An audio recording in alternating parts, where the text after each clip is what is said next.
welcome back to my channel. So we're going to be doing a book tag today. I'm going to do the spring book tag. I saw this on Bookables on her YouTube channel, and I love tags. I've always loved tags ever since I started YouTube, like way back in the day. Like, tags are my thing, so I really want to do more book tags on this channel. I think it'll be really fun. Let me know in the comments if you guys like book tags. I just think they're fun. It's kind of like a game in a way, and I haven't actually read these questions. Well, I watched her video, but I don't remember what the questions were, so we're gonna wing this, like fully wing it. I don't know what I'm gonna pick for these questions, but I think that's what makes these kind of fun. So let's go ahead and just jump right in. So the first question: everywhere you look, flowers are blooming. Choose a book you love or think you will love with flowers on the cover. I can never find books on my freaking thing. So the book I chose for this is House of Hollow by Crystal Sutherland. I gave this book 4 stars, and this has one of the most beautiful covers ever. I love her face, I love the flowers, and I read this book last year and I gave this 4 stars. I really liked it. I thought it was a great read. It was a little bit hard for me to get into at first, but once I hit like that middle mark of the book, like I could not put this book down. I read like the entire last third of this book in one sitting. I just thought it was so unique and so like whimsical, and just a story that I felt like I hadn't read before, which I really liked. It was really refreshing. So I thought she was really creative with this story, and it's a really quick, short little story. So highly recommend, and I absolutely love the flowers on the cover. So the next question is: spring is the perfect time for a fun trip. Choose a book you've read or would like to read while traveling from one place to another. Okay, so I categorize books sometimes into travel reads. Books you can read by the pool, books you can read on an airplane, something that's really like fun and fast paced. So I picked 2 books for this question because I feel like both of these are great for vacationing for different reasons. So I love a good thriller for vacations because I just feel like they're really fast paced, and they're those types of books that you can kind of jump in and out of without feeling like you're missing a lot or you're forgetting a lot.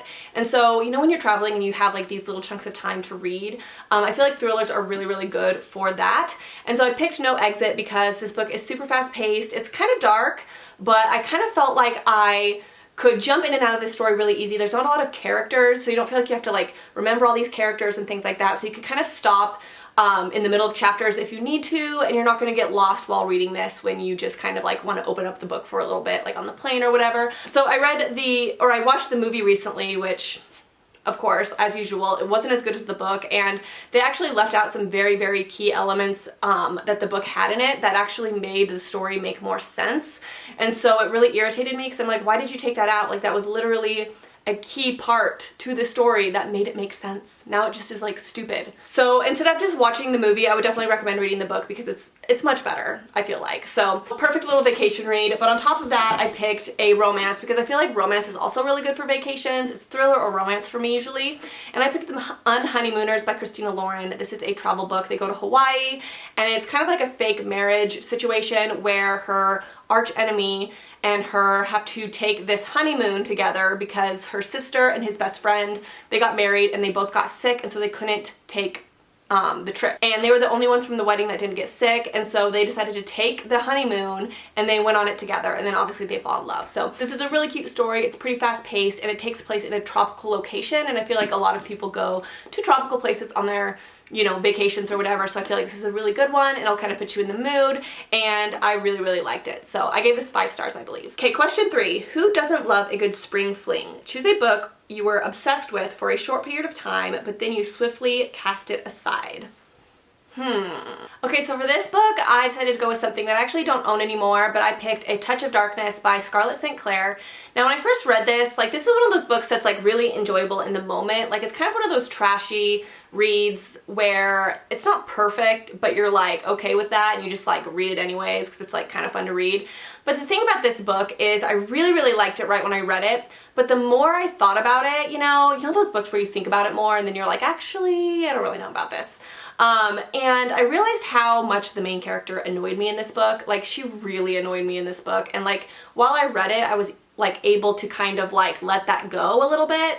But like the more I thought about it, the more she annoyed me. And then as I started to read the other books, like, I was so aware of my annoyance of her that it started to get in the way of the rest of the like books, if that makes sense. And I also read the second book, which is Hades' perspective of the first book, and it was like the same story, just like reading it twice kind of.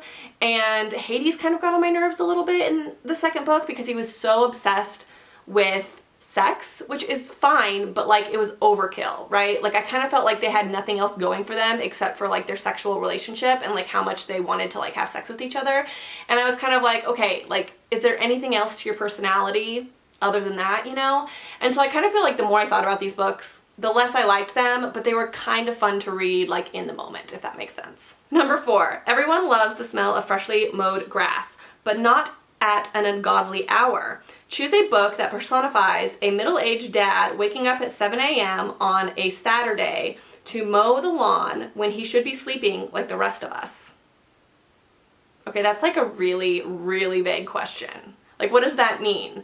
Okay, so I found the perfect book for this question. I decided to go with Queen of Hearts by Colleen Oakes. As you guys know, I read this recently. Now, the reason I picked this book is because I feel like it goes perfectly with this question, right? Like, springtime, you're so excited for spring, you're so excited for the hot weather and all of that kind of thing. It's Alice in Wonderland. You're so excited to jump into the Alice in Wonderland world because it's Alice in Wonderland. Like, how can you mess that up? And then somebody has to come out and ruin it for everyone. Okay, it wasn't that bad, but I do feel like this book completely lacked plot. It completely lacked like any sort of story really. I feel like this book just didn't have any substance. I remember just being super, super bored while reading it. I felt like the main character was really annoying. She like didn't understand that the person that she like loved in this story like did not feel the same for her, and she was just clueless about it. And I just feel like this overall story was just really, really, really bland. And I'm like, how can you make an Alice in Wonderland retelling bland? But don't get me wrong, I feel like the like world was actually pretty decent, so in that regard it wasn't bland, but like the story was bland. So I kind of am like, how can you ruin such a wonderful thing, you know? Question 5. A surprise rain shower might spoil your outdoor fun, but don't worry, the sun will be back. Choose a book that made you really sad, but the sun still shines in the end. Okay, so this was kind of a difficult one for me because I don't get super, super like emotional when I read, but there are a few books that I do kind of tear up with, and I decided to choose Crescent City by Sarah J. Maas. Now this is one of those books that really hit me hard. If you've read this, you know the scene. It's kind of at the end, and it's just so like heart-wrenching but like awesome at the same time, and you're just like, oh my gosh, like yes, like I love this, but it's making me sad at the same time. Like that's how I felt with this book. And with this book too, like it ends on a really good note. Like it has like a good happy ending. Just kind of like the arc of this entire story, like what happened at the beginning and like how that all came to fruition at the end and how it all came together, and then that big sad scene where it's like not sad, it's like endearing sad. It pulls on your heartstrings because it's just like wonderful but sad at the same time. I don't know. Okay, question 6. It's that time of year when all the animals stretch their limbs and come out of hibernation. Choose a book that pulled you out of a reading slump. I don't really get into reading slumps that often if I'm being honest, but so I have a book that's actually perfect for this question, and I think is an interesting route that I took this question.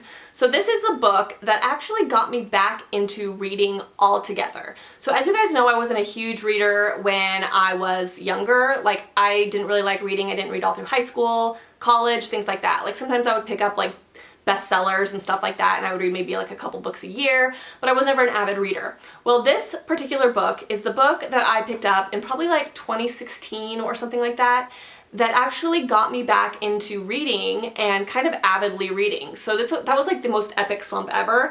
And then this is the book that just got me back into reading avidly. So this was Finding Freedom by Jarvis J. Masters. I talked about this actually in my last video, coincidentally, but this is a book about a man who was on death row for a crime I wouldn't say he didn't commit, but like kind of in a way.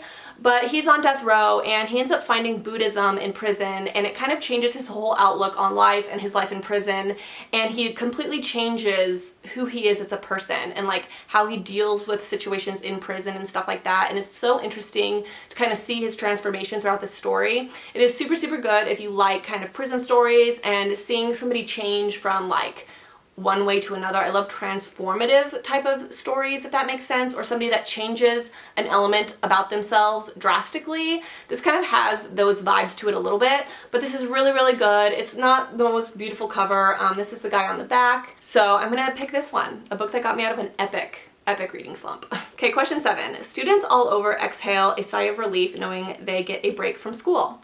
Choose a book whose friend group you'd like to spend spring break with. I mean, is that not obvious?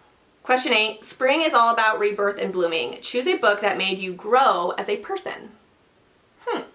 Okay, so this book is actually a book that I read way before I started avidly reading. I read this book probably in like 2004, 5 maybe. And it is Wasted by Maria Hornbacher. It looks like this. And this is a memoir of anorexia and bulimia. So I read this when I was in treatment for my eating disorder. I was hospitalized and in treatment in 2004 or 5. I can't actually recall the exact year, but I think it was like 2004. And I didn't have like the internet. Like, you know, well, I had the internet, but like I didn't have what people have now, where you have like recovery YouTubers or people that talk about their recovery in like a positive light. Like all we had back then were books, literally.